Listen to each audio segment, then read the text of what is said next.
Assalamualaikum warahmatullahi wabarakatuh. Perkenalkan, saya Sunita Indira SPD.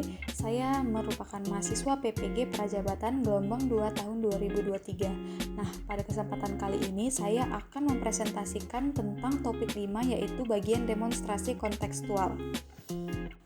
Nah, tema yang diangkat pada pembahasan kali ini adalah gambaran yang kontekstual tentang pendidikan yang berpihak pada peserta didik dan memerdekakan peserta didik di dalam pendidikan abad ke-21. Nah, sebelum itu, ada baiknya jika kita mengetahui apa itu pendidikan yang berpihak kepada peserta didik. Nah, pendidikan yang berpihak kepada peserta didik adalah pendidikan yang dimana peserta didiknya dijadikan sebagai objek utama di dalam pembelajaran. Selain itu, dalam pendidikan yang berpihak kepada peserta didik, guru juga ikut memperhatikan kebutuhan belajar siswanya, seperti bagaimana gaya belajarnya dan bagaimana minat belajar dari siswanya, serta juga bagaimana kemampuan awal dari siswa tersebut.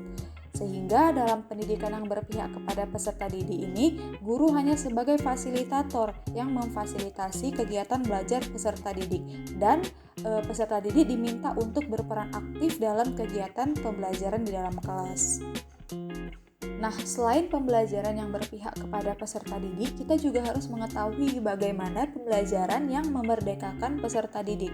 Nah, pembelajaran yang memerdekakan peserta didik adalah pembelajaran yang dimana di dalam pembelajarannya itu siswa bebas mengerjakan tugas sesuai minat dan keterampilannya.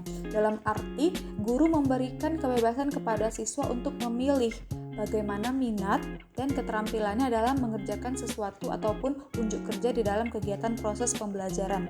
Selain itu, guru juga membebaskan siswa dalam mengutarakan ide dan pendapatnya, sehingga tidak ada lagi pembatasan ataupun larangan kepada siswa untuk mengutarakan apa yang ada di pikirannya. Nah, dalam pembelajaran yang memerdekakan peserta didik, siswa juga melaksanakan pembelajaran secara nyaman tanpa ada tekanan. Nah, dari pembebasan ataupun kemerdekaan siswa untuk mengutarakan pendapatnya, mengerjakan tugas sesuai minat dan keterampilannya, dari situ siswa akan merasakan nyaman tanpa ada tekanan, dan dia akan merasakan ataupun melakukan kegiatan pembelajaran sesuai keinginan dan kemauannya. Nah, berikut adalah pemikiran Ki Hajar Dewantara yang mendasari terkait pembelajaran yang berpihak kepada peserta didik dan memerdekakan peserta didik. Nah, pemikiran Ki Hajar Dewantara yang pertama adalah pendidikan harus berpihak kepada murid agar anak selamat dan bahagia baik sebagai manusia maupun sebagai anggota masyarakat.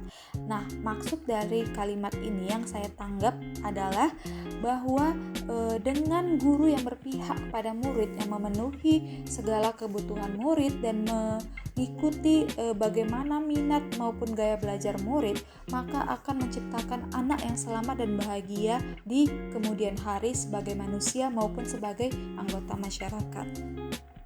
Nah, pemikiran Ki Hajar Dewantara yang kedua yaitu manusia merdeka adalah manusia yang hidupnya tidak bergantung kepada orang lain baik secara lahir maupun batin, akan tetapi bersandar pada kekuatannya sendiri.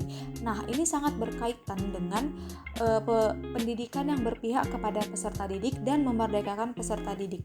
Dengan pendidikan yang berpihak dan memerdekakan peserta didik, maka peserta didik dapat gali lebih dalam lagi bagaimana kemampuan ataupun hal yang baik dari dalam dirinya, sehingga dia dapat menggunakan kemampuan dalam dirinya tersebut untuk dipergunakan ataupun dimanfaatkan di kehidupan selanjutnya, dan itu akan membuat siswa untuk tidak bergantung kepada orang lain tetapi dengan mengandalkan dirinya sendiri.